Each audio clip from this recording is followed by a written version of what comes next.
बिस्मिल्लाहिर्रहमानिर्रहीम। अस्सलाम वालेकुम दोस्तों, कैसे हैं आप सब। मैं हूं जानसारी और आप देख रहे हैं जानसारी फूड सीक्रेट्स। अल्लाह कद्दे आपके खानों में, आपके रिस्क में, आपके जायके में। आज मैं आपके लिए एक स्पेशल तरह का सिंघाड़ा लेके आया हूं जो खुशबू वाला सिंघाड़ा होता है। ये आम सिंघाड़े से बहुत मुख्तलिफ होता है। इसकी खुशबू यकीन करें पूरे मोहल्ले में फैल जाएगी। और ये कैसे करना मैं बताऊंगा। हाँ, ये बात तो साथ है ही कि ये अंदर से बिल्कुल खस्ता होगा, क्रंची होगा, ये नहीं कि अंदर से पोपला और गीला गीला हो। तो ये सारी चीज़ें आज मैं आपको बताऊंगा और आपको इंशाल्लाह आ जाएगा मज़ा। तो सबसे पहले बिस्मिल्लाहिर्रहमानिर्रहीम। सबसे पहली और अहम बात कि आपने सिंघाड़ा खरीदना कौन सा है। अगर आपने चीज़ ही गलत खरीदी तो आप आगे जाके उसको बनाएंगे कैसे। तो सिंघाड़ा आपने जब भी खरीदना है उसमें 2 से 3 बातें देखनी है। एक तो ये उसका साइज़ बड़ा होना चाहिए, ठीक है, must be big in size. एक होता है छोटा छोटा साइज़। ये देखिए मैं आपको एक दिखाता हूँ, इसमें भी एक छोटा सा बड़ा हुआ है। ये आपने नहीं खरीदना, इसलिए नहीं कि वो ख़राब होता है, इसलिए क्योंकि एक तो उसके टेस्ट का फ़र्क होता है, दूसरी बात उसको छीलना, उसको पकाना थोड़ा मुश्किल हो जाता है। बड़ा जो होता है उसको छीलना आसान होता है और एक बड़ा सा पीस आपके हाथ आता है। तो आपने इस तरह के बड़े बड़े लेने। और उससे अहम बात, ये सख्त होना चाहिए, पुराना पड़ा हुआ नहीं होना चाहिए। बासी यानी कि, ठीक है, जो पुराना होता है उसकी ये निशानी होती है, वो पोपला होता है, नरम होता है, पानी पिया हुआ होता है। और जो नया होता है वो सख्त होता है और वो बहुत ज़्यादा, मतलब उसमें कोई नरमी नहीं होती, ठीक है।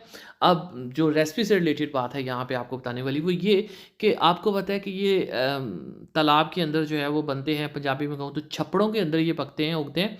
सो इसको आपने खुले पानी से अच्छी तरह से धोना होता है। खुला मतलब खुले पानी के साथ, पानी में डुबो के नहीं, खुले पानी के साथ। उसके बाद हम इसको बॉयल नहीं करेंगे, बॉयल करने से पोपले हो जाते हैं, ख़राब हो जाते हैं। तो हम क्या करेंगे, हम इसको स्टीम करेंगे इसकी खुशबुओं को समेट कर। वो कैसे होगा, आपने इसके अंदर थोड़ा सा पानी, 1/4 कप, ठीक है, बाकी इसकी छिलकों में काफ़ी ज़्यादा ऑलरेडी पानी है।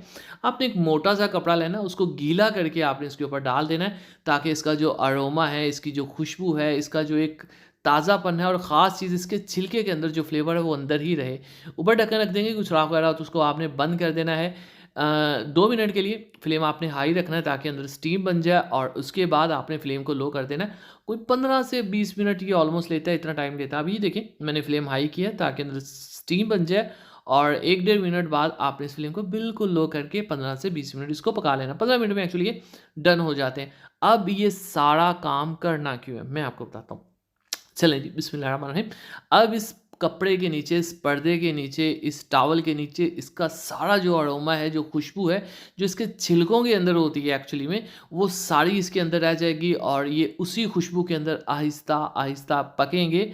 तो ये ड्राई भी होंगे अंदर से, ये अच्छे से खस्ता भी होंगे और इसकी खुशबू भी इसके अंदर ही रच बस जाएगी। अब ये एक पीस चेक करेंगे कितना ड्राई है और इसके बावजूद ये देखें स्टीम फिर भी इसके अंदर से निकल रही है। So this is the perfect way how to cook water नेस्चर। अब करना क्या, आपने इसको छीलना कैसे, इसको आपने ठंडा होने देना, ठीक है। उसके बाद आपने इसको अपर से, जैसे भी कटिंग बहुत आसान होती है, ये आपको क्या सिखाना।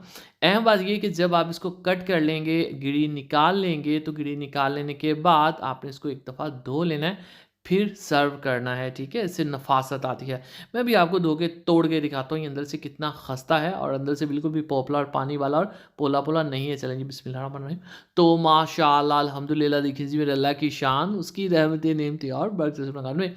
इसकी स्पेशल चीज़ इसकी खुशबू होगी और इसका खस्ता और इसका कड़ाड़ापन होगा। तो अगर आपको लगता है मैंने कुछ भी अच्छा नया सिखाया है तो कमेंट बॉक्स में बताइए आपको वीडियो कैसी लगी। दुआ में रखिए, वीडियो को लाइक कीजिए। इजाज़त सारी को, जान सारी फूड सीक्रेट से दीजिए इजाज़त। अगली वीडियो तक अल्लाह हाफिज़।